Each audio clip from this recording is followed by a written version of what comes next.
The crystal glass shattered on the marble floor, and I felt the cold wine drip from my hair onto my white dress as 300 guests stared in complete silence. My mother-in-law's voice cut through the room like a knife. "You're nothing but a pathetic gold digger." She had absolutely no idea that I held the key to destroying her entire empire, and I was about to use it. But let me start from the beginning, because this story is about so much more than just revenge. My name is Jasmine, and I grew up knowing what it meant to have nothing. When I was 16 years old, my mother died. She was a single parent who worked herself to death, literally. 3 jobs, no health insurance, and a stubborn refusal to slow down because she wanted to give me a better life. I found her one morning collapsed in the kitchen before her first shift. The doctor said her heart just gave out. I said the world took everything from her and gave nothing back. After she died, I had nowhere to go. No family, no money, no safety net. I lived in my car for 6 months while finishing high school. I'd sleep in library bathrooms, shower at the local gym with a membership I could barely afford, and study under streetlights because my car battery couldn't handle the interior light staying on all night. I made a promise at my mother's grave, standing there in shoes with holes in them. I'll never be powerless again. That promise changed everything. I became obsessed with building something that no one could ever take away from me.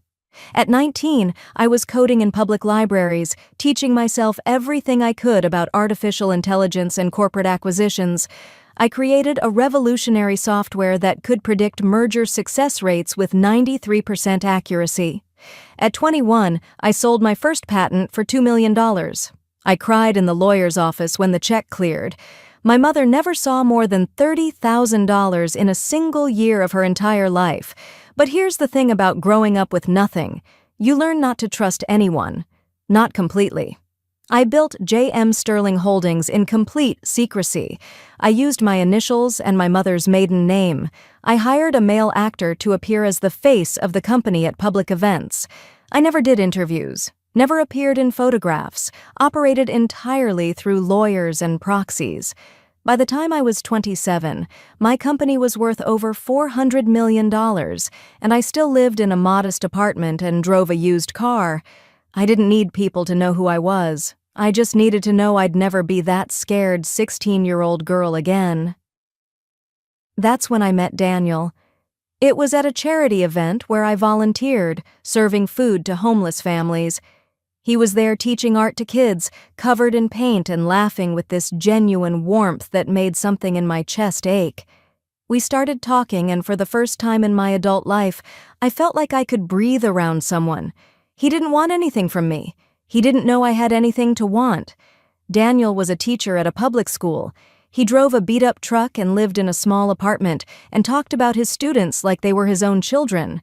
We dated for 2 years, and every day I wanted to tell him the truth about who I really was. But that scared, broken part of me kept whispering, what if he changes? What if everyone changes when they know? I did investigate him, though. I'm not proud of it, but I had to know. That's when I discovered his family-owned Anderson Industries, a manufacturing company worth about $500 million. His father had died 3 years earlier, and his mother, Patricia, now ran everything. Daniel never talked about the family money. He'd been estranged from them for years, choosing teaching over the family business. That's actually what made me fall in love with him. He chose purpose over privilege. When Daniel proposed, I said yes, without hesitation. But that meant meeting Patricia. The first time I walked into her mansion, I knew I was in enemy territory. The house was massive, cold, filled with expensive things that had no warmth. Patricia looked me up and down like I was something she'd scraped off her shoe. "Where did you buy that dress?" she asked, her voice dripping with disdain. "A thrift store?" I was wearing a dress that cost $300, which felt like a lot to me. I later learned she spent more than that on her daily flower arrangements. I stayed quiet that first meeting. I was studying her, the way I'd studied every opponent in every business negotiation. Patricia wasn't just rude, she was calculating. Every insult was designed to break me down, to make me feel small. Her daughter Lauren was just like her, all fake smiles and cruel eyes. Only Daniel's younger brother Kevin showed me any kindness, apologizing for his mother's behavior when she wasn't looking. What followed were 6 months of systematic cruelty that would have broken most people. In the first week, Patricia served me food I was allergic to, claiming she forgot, even though Daniel had told her 3 times. A month in, Lauren posted edited photos of me online with captions mocking my clothes and background. Patricia accidentally uninvited me to a family dinner and then told Daniel I never showed up, trying to make me look disrespectful. 3 months into our engagement, Patricia tried to bribe me. She wrote a check for $50,000 and slid it across her marble kitchen counter. "Leave my son," she said. "This is more money than someone like you will ever see." I looked at that check, an amount that once would have changed my life, and left it sitting there. "I love Daniel," I said quietly. "That's not for sale." Her face twisted with rage. She hired a private investigator to dig up dirt on me. She spread rumors at her country club that I was a con artist after the family fortune. She excluded me from every family event she could, and when she couldn't exclude me, she made sure I knew I wasn't welcome. Through it all, I documented everything. Screenshots, recordings, witnesses. I'm a businesswoman. I know how to build a case. But here's what Patricia didn't know. What no one knew. My company was already circling Anderson Industries like a shark. My analysts had been tracking their financial collapse for over a year. They were $50 million in debt and hemorrhaging money. And I'd discovered something else. Patricia had been embezzling company funds for years. $15 million funneled into offshore accounts through fake invoices and shell companies. She was robbing her own family blind and cooking the books to hide it from the board members. When Anderson Industries reached out to J.M. Sterling Holdings, desperately seeking an acquisition to avoid bankruptcy, I couldn't believe my luck. Fate had literally delivered my worst enemy right to my doorstep. I agreed to the $800 million deal through my lawyers, never revealing my identity. I personally designed the terms, building in clauses that would expose Patricia's crimes during the due diligence process. I set the closing date for 1 week after our engagement party. My assistant Jennifer asked me, "This is personal now, isn't it?" I looked at her and said, "She wants to break me. Let's see who breaks first." The engagement party was Patricia's final masterpiece of cruelty. She invited 400 guests, business associates, high society friends, distant relatives Daniel barely knew. She deliberately didn't tell me the dress code, claiming she forgot to send me the invitation details. When I arrived in my simple cream-colored dress, elegant but understated, I immediately realized my mistake. Every other woman there was in a designer gown, dripping with jewelry. Patricia had set me up perfectly. She forced me to stand at the front of the room during her toast. I stood there, feeling all those eyes on me, knowing I looked underdressed, knowing that's exactly what she wanted. Patricia's voice rang out, clear and cruel. "We must acknowledge the unexpected addition to our family." She paused, letting the words sink in, letting people laugh. "You know, when Daniel first told me he was engaged, I thought surely to someone from our world. Someone with the proper background, the right education, the appropriate breeding." She listed everything she found wrong with me, each word chosen to cut deeper. "Jasmine has no family. My mother was dead. No education from any proper schools, no career worth mentioning, no class, no grace, and frankly, no business being here." People shifted uncomfortably, but no one spoke up. That's what money does. It buys silence. "A mother knows a gold digger when she sees one," Patricia concluded, "and I'm looking at one right now." Daniel tried to intervene, standing up from his seat. Patricia held up her hand, silencing him with a look. She'd trained him his whole life to obey. I found my voice then, surprising myself with how steady it was. "I love your son," I said clearly. "That's all that matters. That's all that should matter." Patricia's face turned red with pure rage. The mask slipped completely. "Love?" she practically screamed. "You don't even know what love is, you little leech. You found a meal ticket and you dug your claws in." She grabbed her wine glass, full of expensive red wine, and I knew what was coming. Part of me could have stepped aside. But I stood there, chin up, looking her dead in the eye. She threw the entire glass directly in my face. The wine hit me like ice water despite the room being warm. It soaked through my hair, ran down my face, drenched the front of my dress. The crystal glass fell from her hand and shattered on the marble floor at my feet, the sound impossibly loud in the shocked silence. 300 people gasped, hands flying to mouths, but no one moved. No one helped. Patricia's voice dripped with venom as she leaned close to me, wine dripping from her own hands now. "That's what I think of you. You're nothing, a pathetic failure who trapped my son with probably a fake pregnancy or some other scheme. You'll never, ever be good enough for this family. You're garbage, and garbage belongs in the street." Lauren started a slow clap from across the room, mocking me. A few people laughed nervously. Daniel sat frozen in his chair, his face pale with shock. Kevin started toward me, but Patricia snapped, "Stay where you are!" He stopped. I stood there for a long moment, feeling the wine drip down my arms, feeling the weight of my mother's memory, feeling every day of those 6 months of calculated cruelty. I didn't cry. I didn't yell. My voice came out cold as ice when I finally spoke. "Are you finished?" Patricia smiled triumphantly. "Get out of my house." I smiled back, and something in that smile made her expression flicker with uncertainty. "Interesting choice of words," I said softly. "Your house." I let that hang in the air for a moment, watching confusion cross her face. Then I turned and walked calmly toward the bathroom, glass crunching under my heels. In the bathroom mirror, I looked at myself, wine-stained, hair ruined, dress destroyed. For just a second, I saw my mother's face overlaid on mine, and I heard her voice as clearly as if she were standing beside me. "Now, baby, do it now. Show them what you're made of."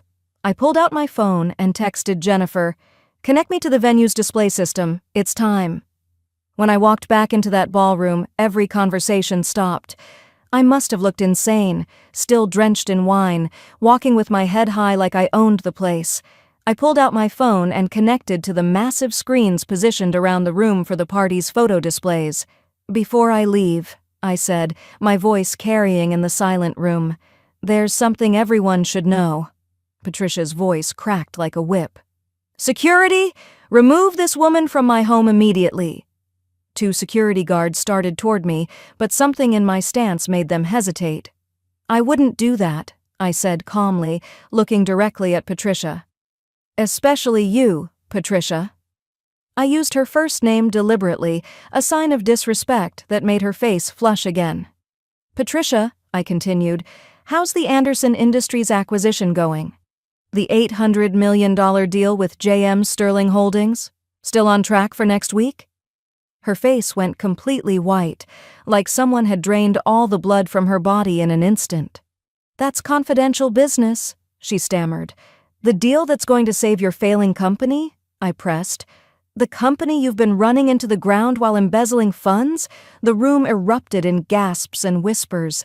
Several board members I recognized from my research stood up, confusion and anger on their faces. I touched my phone screen and the JM Sterling Holdings logo appeared on every screen in the room. Then a photo appeared, my professional headshot, the one I'd kept hidden for years. CEO and founder, Jasmine Maria Sterling. The room exploded. People were shouting, standing up, pointing at the screens and then at me. Patricia stumbled backward like I'd physically hit her. Daniel's mouth fell open. Kevin's eyes went wide with understanding. Lauren looked like she might faint. "My name is Jasmine Maria Sterling," I said, my voice cutting through the chaos. "I built my company from absolutely nothing. I started coding in public libraries because I couldn't afford a computer. I sold my first patent at 21. Today, my company is valued at $2.1 billion. More images flashed on the screens, Forbes articles, business awards, acquisition announcements, all with my company's name. "For 6 months," I continued, looking directly at Patricia, "you called me nothing. You said I had no career, no achievements, no worth. Let's talk about what you are." I pressed another button, and financial documents filled the screens. "These are the records of your embezzlement. $15 million stolen from Anderson Industries over 5 years, fake invoices, offshore accounts, falsified reports to the board. The board members were on their feet now, shouting. Patricia's lawyer tried to reach for his phone. I kept going, relentless now. You mocked my dead mother, a woman who worked 3 jobs and died at 48 trying to give her daughter a chance. A photo of my mother appeared on screen, young, smiling, beautiful. She was worth 10 of you. Some of the guests were crying now, moved by the photo, horrified by Patricia's behavior. You called me a gold digger, I said, my voice rising. I'm worth 4 times what your company is. You threw wine on me and called me garbage. I gestured to my stained dress. Consider that the last drink you'll ever have at my expense. I pulled up the acquisition contract on the screens. The deal was supposed to close in 48 hours. These were the original terms. Fair, reasonable, designed to save your company and preserve jobs. But you know what? I'm changing them. Here are my new terms. The screens showed a new contract. I read each point aloud. Term 1. Patricia Anderson resigns from Anderson Industries immediately with no severance package. Term 2. She issues a public written apology to me, posted on every social media platform and in every major newspaper. Term 3. She enters a rehabilitation facility for her alcohol abuse problem. Several people nodded at that, clearly aware of her drinking, and completes the full program. Term 4. Lauren Anderson loses access to her trust fund until she completes 1,000 hours of charity work with underprivileged families. Term 5. Kevin Anderson is promoted to Chief Operating Officer, where he should have been years ago. The room was in complete chaos now. I raised my voice over the noise. Accept these terms, and the deal proceeds. Your company survives. 2,000 employees keep their jobs. Refuse, and I walk away right now. Your company dies in 6 months when your debts come due. You'll lose everything. The company, the house, the reputation, everything. I looked at my phone. You have 48 hours to decide. Choose wisely. That's when Daniel finally moved. He stood up, walked through the crowd, and took my hand. His hand was shaking, but his voice was steady when he spoke. Mom, you did this to yourself. I told you to treat her with respect. I begged you to be kind. You chose cruelty, and now you're facing the consequences. Patricia's face crumpled. You'd choose her over your own mother? After everything I've done for you? She's going to be my wife, Daniel said firmly.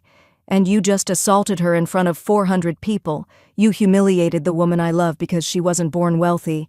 You're not the mother I thought you were. Kevin stepped forward too, standing on my other side. I'm with them, Mom. What you did tonight was unforgivable. Lauren ran from the room, sobbing. Patricia collapsed into a chair, all the fight draining out of her. She looked old suddenly, small and broken. Part of me felt sorry for her, but only part. The next 48 hours were a media frenzy. Someone at the party had recorded everything and leaked it online. The video went viral, 10 million views in the first day. The business world rallied around me. Patricia's crimes were investigated. The board of Anderson Industries demanded her resignation before my deadline even expired.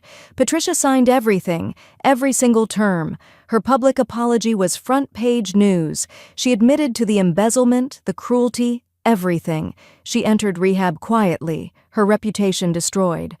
Lauren, after her initial tantrum, actually followed through with the charity work. 6 months later, she called me to apologize, her voice small and genuine. I was just like her, she whispered. I'm trying to be better. The company thrived under Kevin's leadership. He was brilliant, fair, innovative. Everything Patricia wasn't. We saved every single job and added 500 more within a year. The company's value increased to $1.2 billion. Patricia, to her credit, stayed sober. She lived in a modest apartment on the allowance the board granted her, nothing like her former mansion. 1 year after that wine-stained night, I created a scholarship fund in my mother's name, full rides to college for students who'd experienced homelessness. Patricia came to the launch ceremony. She looked different, humbler, quieter, somehow more human. At the end of the event, she approached me carefully. "I'm sorry," she said, and this time I heard real remorse. "You were always enough, more than enough. I was the failure, not you. Thank you for not destroying everything completely. Thank you for saving the company and giving me a chance to be better."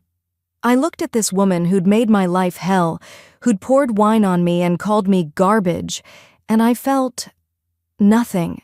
No anger, no satisfaction, just peace. "I know I was always enough," I said quietly. "I always was. I hope you know that about yourself someday too." They say revenge is a dish best served cold. Mine was served in a wine-stained dress in front of 400 people. Patricia learned that day what I learned when my mother died. Underestimate the powerless at your own risk. Because sometimes the woman you're pouring wine on is the woman who owns your entire future. My mother once told me that strength isn't about never falling down. It's about getting back up with your head held high. I stood up in that ballroom drenched in wine, and I showed Patricia exactly what strength looks like. Not the strength of money or position or breeding, the strength of someone who crawled out of poverty, lived in her car, built an empire from nothing, and refused to ever be small again. That's my story. The story of how the gold digger became the golden girl, how the failure became the CEO, and how the woman covered in wine got the last laugh. And you know what the best part was? I didn't just defeat Patricia. I freed her family from her cruelty, saved thousands of jobs, and honored my mother's memory by helping kids who were just like I was, scared, alone, and desperate for a chance. Be kind to everyone you meet. You never know who's signing your paycheck tomorrow. And remember, when someone tries to pour wine on your dreams, use it to water the seeds of your revenge. Justice isn't always fair, but sometimes, just sometimes, karma knows exactly what she's doing.